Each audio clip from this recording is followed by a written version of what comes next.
Hello, good evening, and welcome to Dharma Talk Tuesday.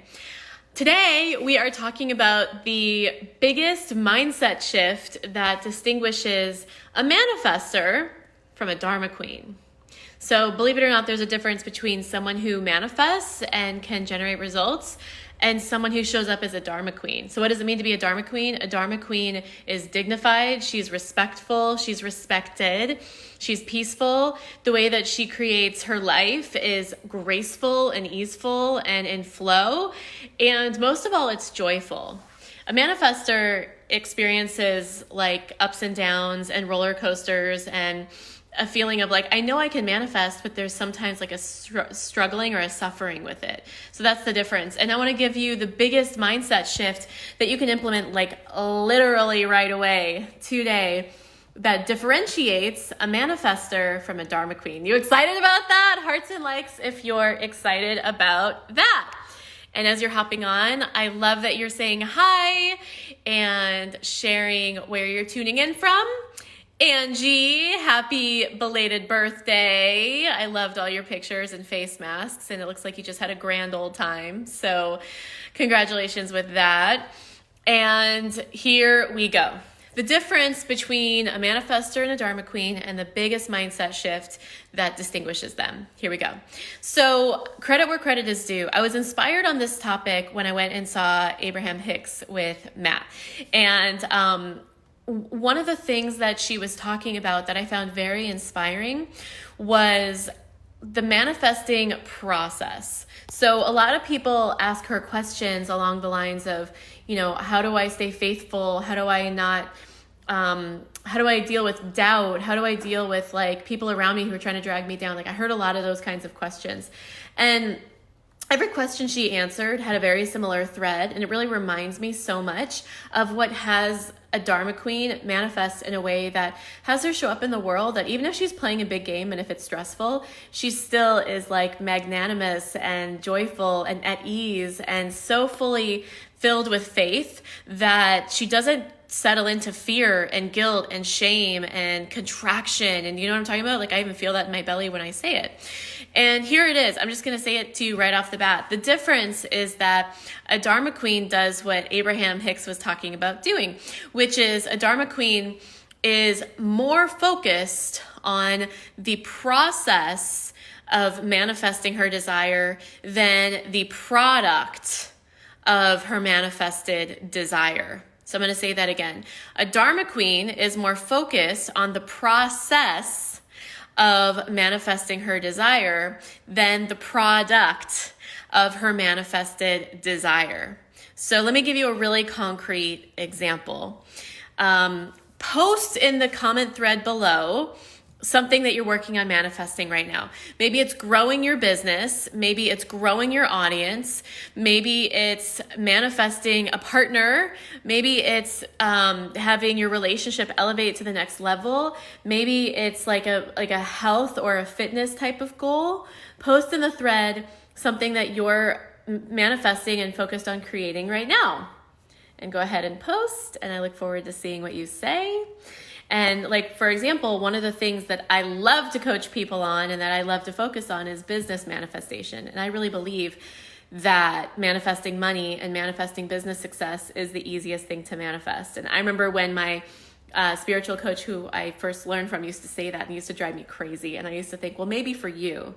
But I've really learned that money is floating around everywhere. There's an abundance of it. And it's truly so easy to manifest, especially when you use the mentality of focusing on the process instead of the product, right? So as you're hopping on, you're sharing what Angie says, all of the above. That's right, girl. You get to have it all. That is so true. Healthy body, says Sandra. Yeah, so I appreciate you guys sharing.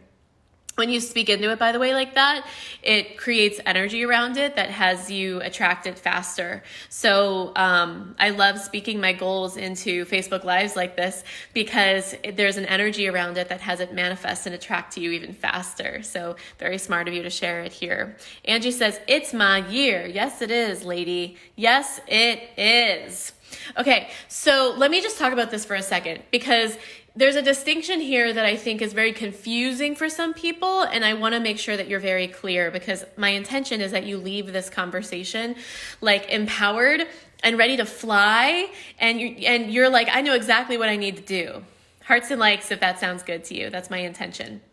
So I get this question a lot. Okay, great. I got that I'm supposed to focus on the process and not the product, but how? Like, how is it that I can be committed to the outcome and to the result, but not attached?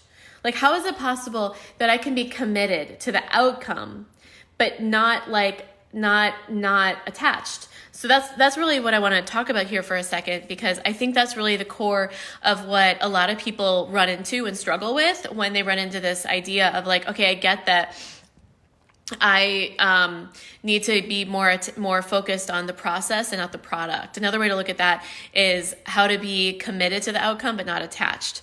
So let's talk about that distinction. There is an energy when you are attached to an outcome. And that energy has like a desperation vibe to it. Do you know what I'm talking about? Like, hearts and likes if you know what I'm talking about. Like, have you ever experienced, maybe you've been on an enrollment call with someone, or you've been on a date with someone who had kind of a desperation vibe about them? Do you know what I'm talking about? Have you experienced that? Hearts and likes if you know what I'm talking about. The desperation vibe. Whether you do a really good job covering it up or not, if you're attached, if you're in attachment energy, then desperation vibe comes off. Here's how you need to be instead. You need to be in the energy of abundance, which is to say that you know the outcome is happening, you just don't know how it's happening. You know the outcome is happening. You're clear about that. And you know that you're the kind of Dharma Queen who bees, made that up, in such a way, and who does and shows up in such a way that the outcome can't not happen. You just don't know, like, for example, if you're on the phone with someone and you're in an enrollment conversation for them to come in and be a client in your business, you don't know if that person's going to say yes or not. You're not attached to whether that person says yes or not to work with you. And you don't need to be, because you know there's another client and then another potential client and then another potential client. Like, you have an abundance of resources.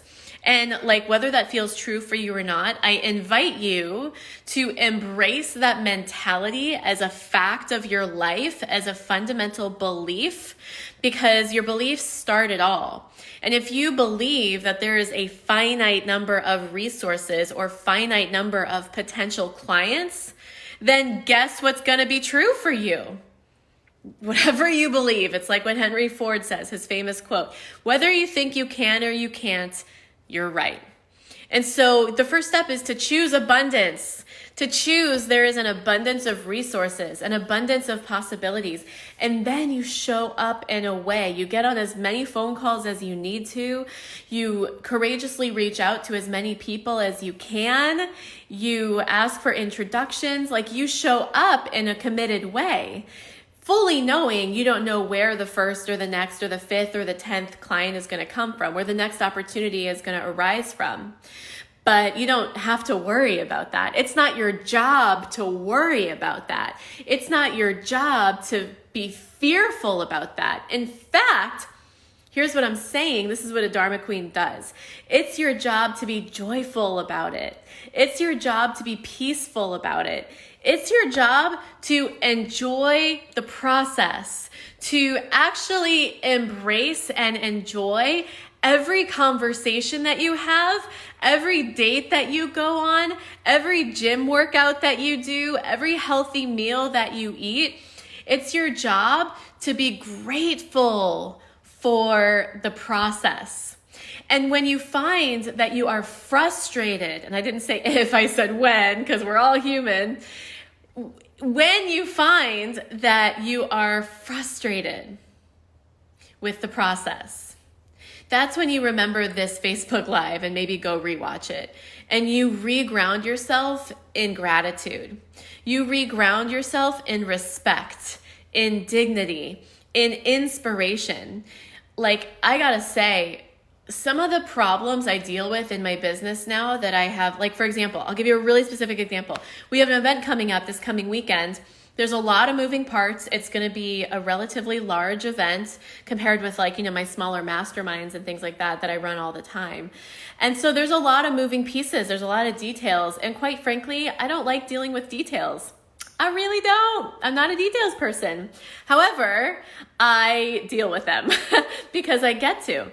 And I remind myself, because this is what a Dharma Queen does.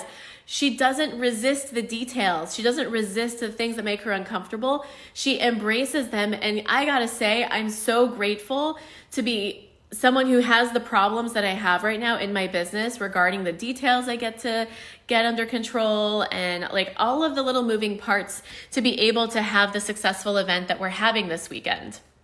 Even small things, like ordering name tags and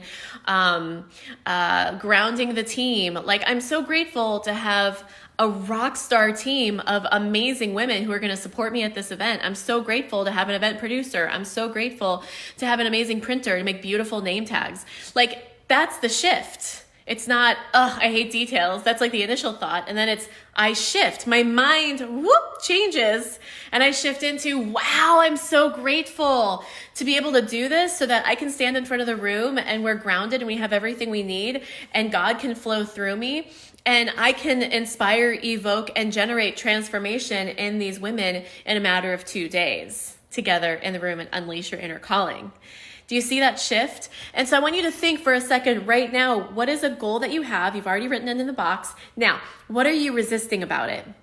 What are some things that are coming up for you that you're like, I really don't want to do that. Maybe you can even write that in the chat too. I don't want to do this. I'm afraid to do this. I have fears around like how this is gonna make me feel.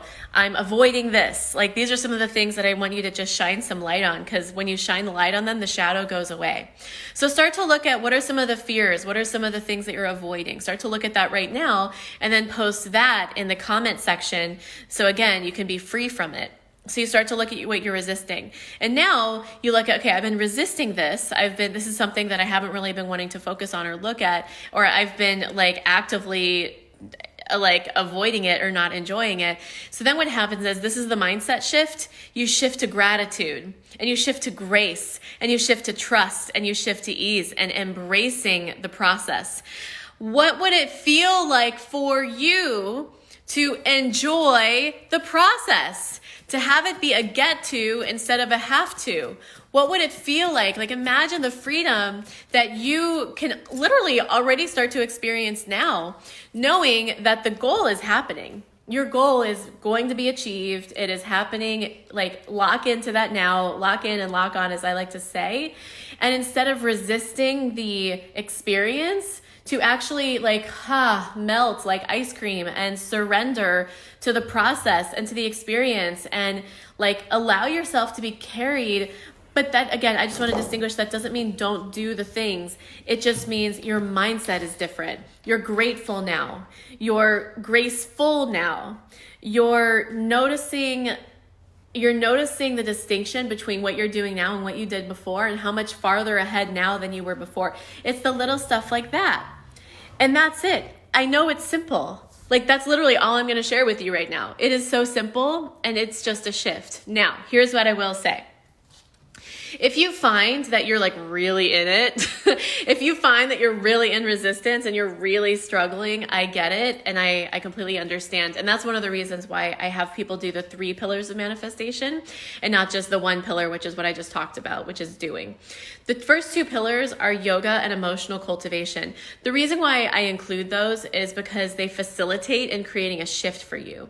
So those of you that are coming to my in-person event in Hollywood this coming weekend, you're going to actually experience it firsthand, what it's like to have your yoga practice shift you for you, or to go into your emotional cultivation, to do the visualization, to feel, to cultivate the emotions of what you do want to experience and have, and to program that into your energy versus relying on the default of the programming of what your ego would actually do all on its own. So you're being conscious about it. You're being conscious about it.